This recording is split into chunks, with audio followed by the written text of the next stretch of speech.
and good evening. I'm Melisa Idris. Welcome to Consider This. This is the show where we want you to consider and then reconsider what you know of the news of the day.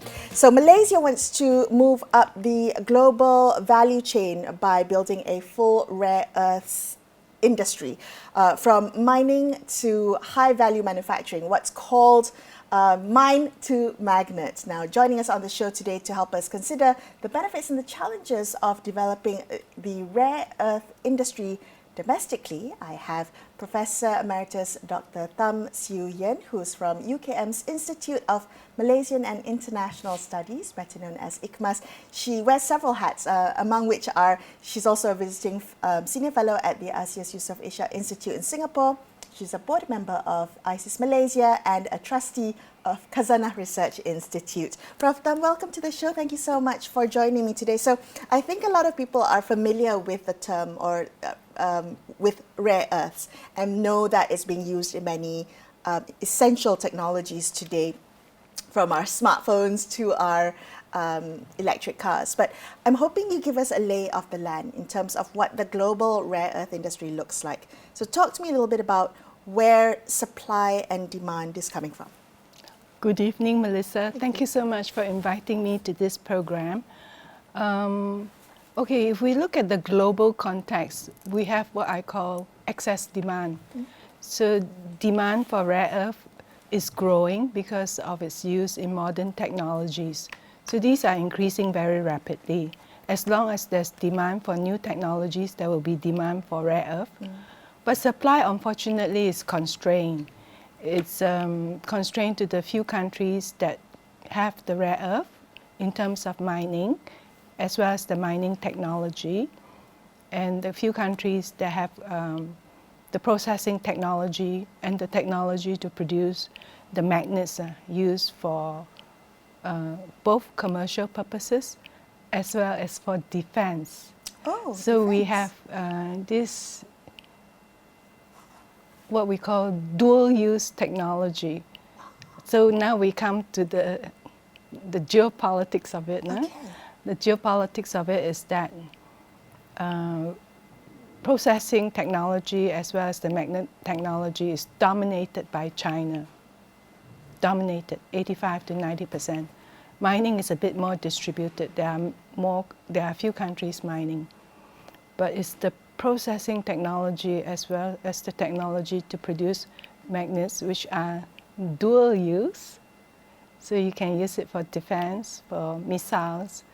So that brings the geopolitical dimension in this race for rare earth, and why there is increasing, you see an acceleration in the efforts to diversify supply chain, because countries like US would see China as a threat, and would also spearhead this view that China is a threat because it dominates. Okay, so I did not know that there was a dual use for rare earth elements. So you're saying the magnets. The magnets. So you can use it for consumer, commercial purposes, but also for defense. And when you talk about mining and processing and the magnets themselves, so there's upstream, midstream, and downstream. And let's talk about each of these separate areas of the value chain and why Malaysia wants to develop the entire the entire value chain. So when we talk about mining, you said lots of different areas can mine. But Malaysia also has rare earth deposits. So maybe talk to me there. How well does Malaysia actually understand our rare earth resources? Do we have a lot? Maybe you can give us a lay of the land. Okay. If we look at the rare earth elements and the deposits, it has been detected actually through satellite images that they can see it. I think this was reported in one of the Malaysia documents, plan documents for rare earth, I think, that you can see from the satellite images, you can see the patches where the rare earth is on the surface, because it only captures the surface, you see. The problem is that the surface does not tell you the whole story. It cannot tell you what sort of ores are there, what sort of grades of ore, how much of it, because it's beneath the ground, so it doesn't penetrate to beneath the ground, because sometimes this can be like 30 meters beneath the ground. So yes, the images and also the government reports tell us they are there in Kedah, Kelantan, Terengganu, Perak, and a few other states. But it cannot tell you what an investor needs to know. How much, how far deep do I have to go to dig it out, and how extensive it is. Okay. It has to be extensive because it's very capital intensive. If it's a small patch, it's not worth it. Okay. So you basically, after the images, you have to go in and do prospecting. So you actually have to examine the land by every square inch and find out how much there is and whether there's enough to make it economically viable. Okay. Is it very much like the oil and gas industry when they talk about exploration? Okay, so this is very similar because you also need to map out and see how much you have and what it requires to extract those resources from the earth. And that's where the complication lies, isn't it? Because for one thing, there are it's capital intensive, and it's expensive. It's expensive. It's very expensive, but also jurisdictionally, yes, resources are of the purview of states. Yes. Whereas there is a national interest to develop the rare earth industry. Talk to me about that. Yeah, the mapping shows the rare earth is. The bulk of it is in 4 states: Kedah, Kelantan, Terengganu, and Perak. There are also some in the other states, but the bulk. Okay. So the mining license comes from the state. So you need the state's permission to mine as well as to prospect. So it's expensive. State does not have the technology nor the money to do all this stuff. So they need a technology and a partner. An investor. An investor. Technological and monetary partner. That's true. That's true. So the state makes this decision on its own. Federal is looking at overall industrial development and how it can contribute towards growth, but is under the jurisdiction of the state. So there are a lot of environmental concerns, environmental issues associated with mining, of which the federal government is of course very concerned.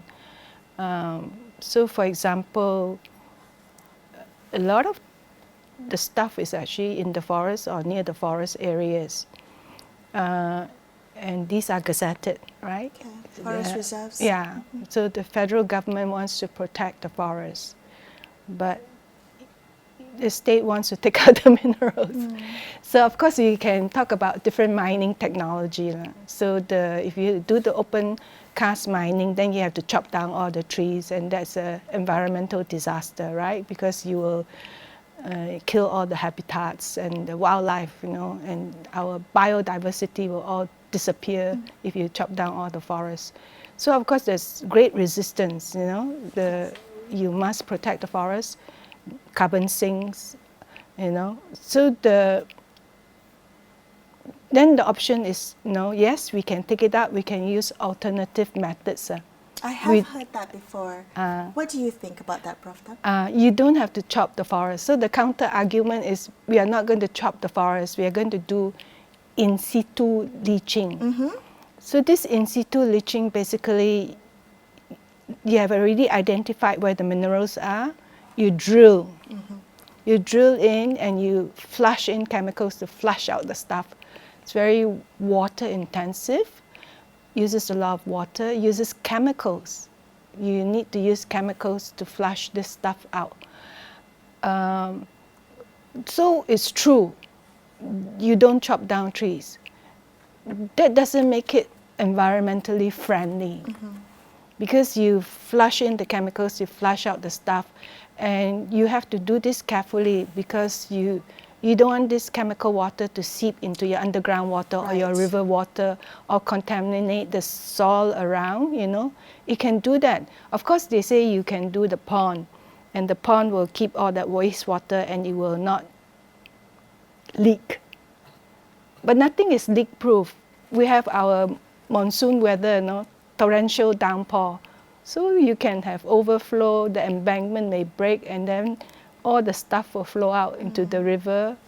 Oh, do you remember the media report about the Blue River? Oh, yes, I do. Okay, so that was the mining activity in Perak, and there was the media report last year, November, about the river turning blue because of the pollutants coming out from the mining activity. So in the end, what happened is that the company was told to stop mining while they investigate. So they investigated, that was in November, and they investigated over like 1 or 2 months, and they found that there was some irregularities in terms of regulatory compliance, but the blue water was not associated with the mining activity. That was the finding. That was the finding. So in January, the company was allowed to resume mining. Talk to me a little bit about that, because so we have the environmental and the health concerns that loom large in mining projects, particularly in something like mining for rare earth or prospecting for rare earth. When we think about public buy-in, the social license, so beyond the mining license, there also needs to be a social license. How important is a social license, and what happens if communities remain unconvinced that this won't harm their environment or their health? Okay, let's just talk about the mining alone. I think it's very difficult to have the buy-in because your forest is being affected, right? So, for example, the illegal mining is reported by the people who live in the forest because they see the water being contaminated. Yeah. So, and then you see all these protests, when the river water turns blue. So I think it's very difficult to actually, I think it's very difficult. You will have protests and the government will have to respond to the protests. What I think needs to be improved is actually, in terms of environmental governance, is always about transparency, right? Mm-hmm. So if you have mining activities, you have to say what you are doing and the safeguards. And of course, there must be trust. I mean, if you announce you have safeguards and there's no trust, that's equivalent to no communication, right? Right, yeah. I'm just wondering, Prof. Tham, if there is a regulatory framework for that governs rare earth at any point of the stream. Let's focus on upstream first. Do we have yes regulation or is that specific to rare earth, or does it fall under all mining? For everything. We have the DOE, the environmental impact assessment. So there are structures in place. Yes. Yes. But does it need to be tailored or updated for rare earths, given that this is quite a new area, new ambitions for Malaysia? I think the environmental safeguards are there, but actually we have good regulations, but implementation, enforcement, monitoring is something that I think needs to be improved. Right. Prof. Tham, if I had a penny or 10 cents for every time a guest on Consider This said that, I would be a very rich woman. But I'm glad that you made the distinction between talking about mining first. And let's move on to refining. So we've gone from upstream to midstream, which talks about the mineral processing, the management of waste residue and the like. Processing and refining has been described as the most difficult stages. You mentioned China dominates in this area. Yes. What makes it so technologically and economically challenging? First, very few people have the technology, right? Besides China is Australia. So Australia Linus is doing processing in Malaysia. It's capital intensive to set up the plant. It uses a lot of water. because you have to separate the chemicals. You use a lot of water. It's a chemical process. You need chemicals to separate the elements, and the chemical process produces, the toxic material, the waste material, and the tailings. Is the waste radioactive? Yes. I think the concern is whether it is kept at the acceptable level. Okay. So if you see the history of the protests against processing in Malaysia, is always about, is it kept, is it within the regulatory acceptable level? So when there's the term non-radioactive rare earth elements, it means it's still radioactive but below the threshold. Is that accurate to say? Actually, the elements are radioactive. Is whether you can keep it at a safe level. Keep it at a safe level, okay. Does Malaysia have the capability to build that technological capacity to refine rare earth? At this point in time, no. We are dependent on Linus. Linus is the one that is processing the rare earth in Malaysia. The rare earth is imported from their mine in Australia and it's processed in Malaysia and then it is exported. Okay. But there is an export ban in place. Oh, that's for the raw materials, not the refined materials. Not the refined materials. Why I'm asking is, if Malaysia has ambitions from mine to magnet that includes refining these minerals, how do we do that domestically with Malaysian-made technology, or are we dependent on a foreign partner to be able to do this? We will always be dependent on a foreign partner. At this point in time, we have some mining technology. Processing technology we don't have. So we will need a technology partner. Linus has been in Malaysia since 2012. Okay, so that's about more than 10 years. So we come to this tricky thing called transfer of technology. So, what do we mean when we talk about transfer of technology? Usually it means that they have trained people to do the process. They have to. Where are they going to get the workers to do the processing if they don't train workers? So, of course, workers are being trained, their skills are being developed, they know how to manage these complex chemical processes. So we have that in terms of the skill development. But skill development doesn't carry you to product development. Yeah. It's quite far apart. Okay. I have so many more questions about midstream, but since you brought up product development, I want to move to downstream, Okay. which I guess promises the highest value add. Yes. What are the main obstacles you made reference to? What are the main obstacles Malaysia has in moving into these segments? We already have. Oh, we already have a few players in the making magnets. There's a Japanese company and there's a Swiss company making magnets for quite a long while.